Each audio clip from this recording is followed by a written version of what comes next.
তারপর আমি বলছি আপনাদের মহিলাদেরকে গিয়ে আজকে মেসেজটা দিয়ে দিবেন।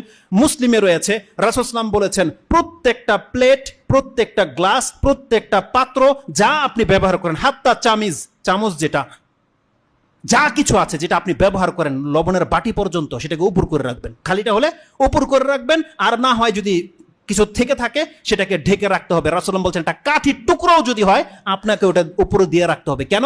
রাসূলুল্লাহ বলছেন প্রত্যেক বছরে একবার আকাশ থেকে বালা মুসিবত নাজিল হয়। যদি কোনো পাত্র খোলা থাকে সেই পাত্রতে সেই ভাইরাস পড়ে যায় আর মানুষ আক্রান্ত হতে পারে। এই হাদিসটা মুসলিমে রয়ে গেছে। এজন্য তাদেরকে বলবেন সন্ধ্যা হলে ঘরের দরজাগুলোকে লাগিয়ে নিতে এবং হাত ধোয়া ছাড়া যেন কোনো কিছু স্পর্শ না করে। বাচ্চাদেরকে প্র্যাকটিসিং করাতে বলেন, আর প্রত্যেকটা খাদ্যের পাত্র সেটাকে ঢেকে রাখতে বলবেন। আপনাকে যদি একটা গ্লাস পানিও কেউ এনে দেয় সেটাকে বলবেন যে ঢেকে নিয়ে আসতে।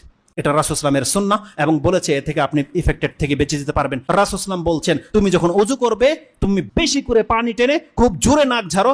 তার মানে কোনো ব্যক্তি সিয়াম নেই, রোজাদার নেই, তার মানে কতটা প্রেসার দিতে বলেছে এই ক্ষেত্রে যে পানি তোমার হলকে চলে যাক, এত বেশি তুমি পানি টানো এবং নাক ঝাড়ো, এটা একান্ত জরুরি। দ্বিতীয়ত রাসূল সাল্লাম কি বলেছে, যখন কোনো ব্যক্তি ঘুম থেকে ওঠে সেই জন্য তার হাতটাকে পাত্রে সরাসরি না ডুবিয়ে দেয়। কেন? কারণ তুমি জানো না রাতে তোমার হাত কোথায় ছিল। তার মানে আমাদেরকে কি না জানানো হয়েছে আপনি বলেন। এইভাবে বহু কিছু দিক নির্দেশনা রয়েছে। যেহেতু সময় চলে গেছে, কিন্তু আমার খুব একান্ত ইচ্ছা ছিল যে কিছু গুরুত্বপূর্ণ কথা থেকেই গেল, এটা হয়তো যদি কোনো ব্যক্তি প্রশ্নের মাধ্যমে জানতে চায় সেটা বলে দেব, অথবা আজকের বিষয়টা ইনশাল্লাহ বাসায় যদি আমি পারি রেকর্ড করে আমি নেটে দিয়ে দিব, যাদের প্রয়োজন দেখে নিতে পারবেন। আল্লাহ যেন আমাদেরকে বোঝার এবং সে অনুযায়ী আমল করার তৌফিক দান করে, এবং এই সমস্ত বিভ্রান্তিকর বিষয় থেকে আল্লাহ যেন আমাদেরকে বাঁচার তৌফিক দান করে, আমাদেরকে যেন আল্লাহ সুবহানাহু ওয়া তাআলা দ্রুত তওবা করে তার মুখী হওয়ার তৌফিক দান করে, এবং যেই কোনো মুসিবত আমাদের জীবনে আসুক না কেন আল্লাহ যেন আমাদের জন্য তাতে কল্যাণী রাখে, আমাদেরকে যেন আল্লাহ কাফেরদের মতো বিচার না করে, আমাদেরকে যেন আল্লাহ সুবহানাহু ওয়া তাআলা পাপ মুক্ত করে, এবং আমাদেরকে যেন পরকালমুখী